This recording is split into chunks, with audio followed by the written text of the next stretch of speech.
बच्चों, पिछले कुछ वीडियोस में हम अध्ययन कर रहे थे हमारे अध्याय संख्या 3 का, जिसका नाम था समकालीन विश्व में अमेरिकी वर्चस्व। बहुत अच्छे से हमने जाना कि किस किस तरह से अमेरिकी वर्चस्व संपूर्ण विश्व में व्याप्त है। वर्चस्व के रूप हमने जाने थे, प्रकार हमने जाने थे, और साथ ही इस वर्चस्व के संदर्भ में भारत अमेरिकी संबंधों की भी बात हमने कर ली थी। अब हम देखते हैं इस अध्याय की प्रश्नावली को। तो चलिए लेते हैं प्रश्न संख्या 1। प्रश्न संख्या 1, वर्चस्व के बारे में निम्नलिखित में से कौन सा कथन गलत है। वर्चस्व के बारे में कथन गलत है, उसको हमें छांटना है।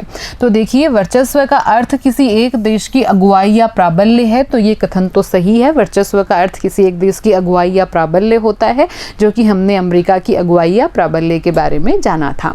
इस शब्द का इस्तेमाल प्राचीन यूनान में एथेंस की प्रधानता को चिन्हित करने के लिए किया गया था। ये कथन भी बिल्कुल सही है। इस वर्चस्व की हेगेमनी शब्द की जड़ें हैं वो हमें प्राचीन यूनान में मिलती हैं। वर्चस्वशील देश की सैन्य शक्ति अजेय होती है, ये भी बात बिल्कुल सही है। उसकी सैन्य शक्ति अजेय है, तभी उसने वर्चस्व अपना कायम कर रखा है। वर्चस्व की स्थिति नियत होती है। जिसने एक बार वर्चस्व कायम कर लिया उसने हमेशा के लिए वर्चस्व कायम कर लिया, ये कथन गलत है। वर्चस्व की स्थिति हमेशा नियत नहीं रहती है। नहीं है कि जिसने एक बार वर्चस्व कायम कर लिया हमेशा उसका वर्चस्व रहेगा। प्रश्न संख्या 2, समकालीन विश्व व्यवस्था के बारे में निम्नलिखित में से कौन सा कथन गलत है। यहाँ हमें कुछ कथन दिए हुए हैं समकालीन विश्व व्यवस्था के बारे में, तो हमें देखना है कि कौन सा कथन इनमें से गलत है।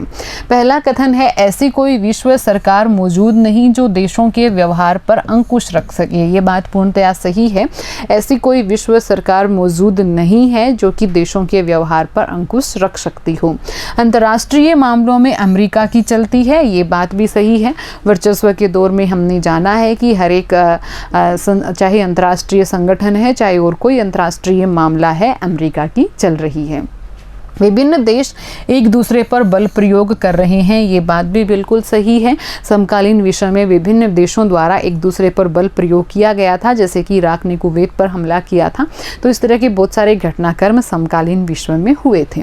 जो देश अंतर्राष्ट्रीय कानूनों का उल्लंघन करते हैं उन्हें संयुक्त राष्ट्र संघ कठोर दंड देता है, ये वाला कथन यहाँ पर गलत है। संयुक्त राष्ट्र संघ कठोर दंड देता है, ये कथन यहाँ सही नहीं है।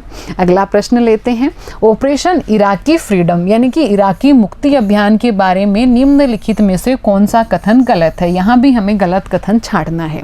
तो पहला कथन हमें दिया है, इराक पर हमला करने की इच्छुक अमेरिकी अगुवाई वाले गठबंधन में 40 से ज़्यादा देश शामिल हुए, ये कथन सही है ऑपरेशन इराकी फ्रीडम के बारे में।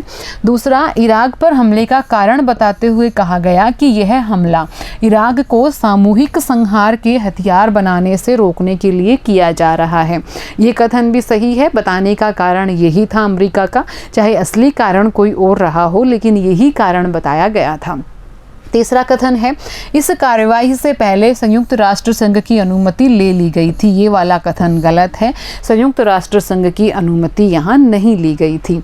अमेरिकी नेतृत्व वाले गठबंधन को सेना से तगड़ी चुनौती नहीं मिली, तो ये कथन भी सही है। तगड़ी चुनौती नहीं मिली थी, बहुत जल्दी इराकी सेना परास्त हो गई थी। तो यहाँ हमारा उत्तर गय होगा, क्योंकि जो गय वाला कथन है वो कथन गलत है। अगला प्रश्न देखते हैं, इस अध्याय में वर्चस्व के 3 अर्थ बताए हैं। 3 अर्थ हमने देखे, सैन्य शक्ति के अर्थ में, ढांचागत व्यवस्था के अर्थ में और सांस्कृतिक अर्थ में। तो प्रत्येक का एक एक उदाहरण हमें यहाँ पर बताना है, और ये उदाहरण अध्याय में बताए गए उदाहरणों से अलग होने चाहिए। तो सैन्य शक्ति के अर्थ में हम देखें तो अफगानिस्तान में अमेरिकी सैन्य हस्तक्षेप के कारण लोगों का जीवन पूरी तरह से सुरक्षित नहीं है, ये सैन्य शक्ति के अर्थ में अमेरिका के वर्चस्व की बात है। ढांचागत अर्थ में बात करें तो आधुनिक विश्व के लोगों का इंटरनेट से जुड़ा होना, आधुनिक विश्व में लोग इंटरनेट से जुड़े हैं, और ये जो इंटरनेट की व्यवस्था है वो उपग्रहों के द्वारा संचालित होती है, और अधिकतर उपग्रह हैं वो अमेरिका के हैं।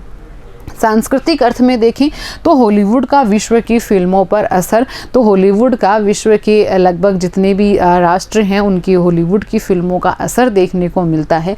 भारत के दृष्टिकोण से भी अगर आप देखेंगे तो यहाँ पर भी हॉलीवुड की फिल्मों का एक बहुत बड़ा बाजार है और भारतीय फिल्मों पर भी इनकी फिल्मों का असर देखने को मिल रहा है। तो ये सांस्कृतिक अर्थ में अमेरिकी वर्चस्व को बता रहा है।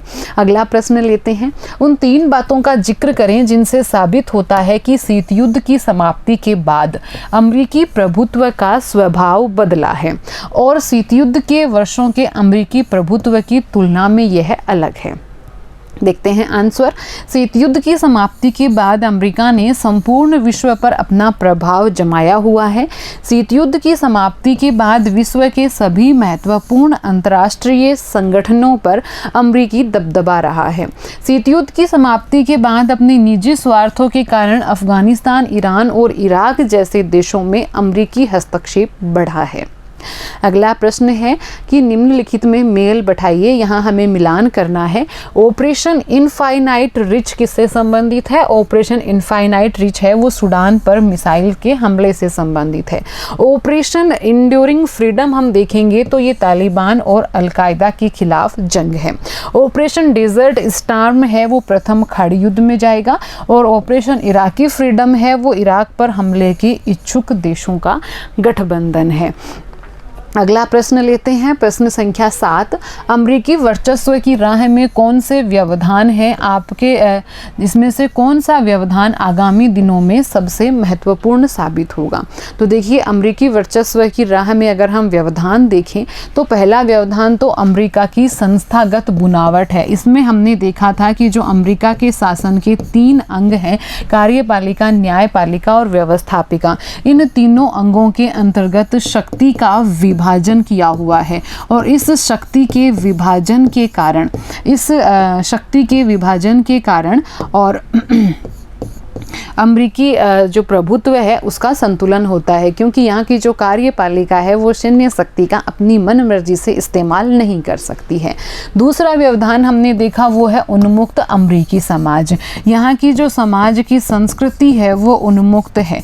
तो यहाँ जो मतलब कि जनता है, आम व्यक्ति है, वो ये चाहता है कि अमेरिका है वो और सैन्य खर्च पर खर्च करने की बजाय, अन्य राष्ट्रों में सेना भेजने की बजाय, वहाँ खर्चा करने की बजाय जो घरेलू वातावरण है, घरेलू राजनीति है, घरेलू संस्थाएं हैं, उनको मजबूत बनाएं, जो आम लोग हैं उनके कल्याण के लिए कार्य करें। तो यहाँ की जो संस्कृति है उन्मुक्त संस्कृति है। और तीसरा हमने नाटो के बारे में जाना था कि जो नाटो संगठन के लोकतांत्रिक देश हैं उनकी अमेरिका उपेक्षा नहीं कर सकता है, क्योंकि अमेरिका के बाजारू हित उससे जुड़े हुए हैं। तो ये 3 ऐसे अवरोध हैं अमेरिका के वर्चस्व के, प्रभुत्व के मार्ग में। और अगर हम देखें कि सबसे ज़्यादा अगर इनमें कोई प्रभावकारी होने वाला है तो ये जो दूसरा उन्मुक्त अमेरिकी समाज है ये सबसे ज़्यादा प्रभावकारी हो सकता है आने वाले समय में। अगला देखते हैं, भारत अमेरिका समझौते से संबंधित बहस के 3 अंश इस अध्याय में दिए गए हैं। इन्हें पढ़ें और किसी एक अंश को आधार मानकर पूरा भाषण तैयार करें जिसमें भारत अमेरिकी संबंधों के बारे में किसी एक रुख का समर्थन किया गया है। तो देखिए, भारत अमेरिका समझौते से संबंधित बहस के 3 अंश हैं। पहला है अमेरिका के साथ बेहतर संबंध का समर्थक, दूसरा है अमेरिका से दूरी बनाए रखने का समर्थक और तीसरा है विकासशील देशों का गठबंधन बनाकर अमेरिकी वर्चस्व को चुनौती। तो ये तीनों मतलब कि ये बहस के मुद्दे हैं कि इनमें से कौन सा सबसे सही तरीका होगा भारत अमेरिका संबंधों को लेकर। इसके बारे में और जानकारी जुटाकर एक मौलिक भाषण आपको तैयार करना है, बिल्कुल अपने मौलिक विचारों को लेकर कि आपको इन तीनों में से कौन सी बात, कौन सा मुद्दा सही लगता है, कौन सी रणनीति आपको सही लगती है। यहाँ ये आपका एक मौलिक उत्तर अपेक्षित है। अगला प्रश्न, यदि बड़े और संसाधन संपन्न देश अमेरिकी वर्चस्व का प्रतिकार नहीं कर सकते तो यह मानना अव्यावहारिक है कि अपेक्षाकृत छोटी, कमजोर राज्यतर संस्थाएं अमेरिकी वर्चस्व का कोई प्रतिरोध कर पाएंगी। इस कथन की जांच करें और अपनी राय बताएं। तो देखिए, ये कथन है वो सैन्य क्षमता को ध्यान में रखकर कहा गया है, जबकि वर्चस्व को चुनौती ढांचागत व्यवस्था और सांस्कृतिक स्तर पर भी दी जा सकती है। जैसे कि हमने बात भी की थी कि जो छोटी छोटी राज्यतर संस्थाएं हैं, निसंदेह वो सैन्य शक्ति के अर्थ में अमेरिकी वर्चस्व को एक तरह से प्रतिकार ना कर पाए, एक तरह से चुनौती ना दे पाए, लेकिन ढांचागत व्यवस्था और सांस्कृतिक अर्थ में अमेरिकी वर्चस्व को प्रतिकार, अमेरिकी वर्चस्व को चुनौती राज्यतर संस्थाओं से मिल सकती है। शीत युद्ध के दौर में स्वयं अमेरिका ने सोवियत संघ को सांस्कृतिक वर्चस्व में मात दी थी, इसलिए राज्यतर संस्थाएं पूरे विश्व से जुड़कर एक विचारधारागत परिवर्तन कर अमेरिकी वर्चस्व को चुनौती दे सकती हैं।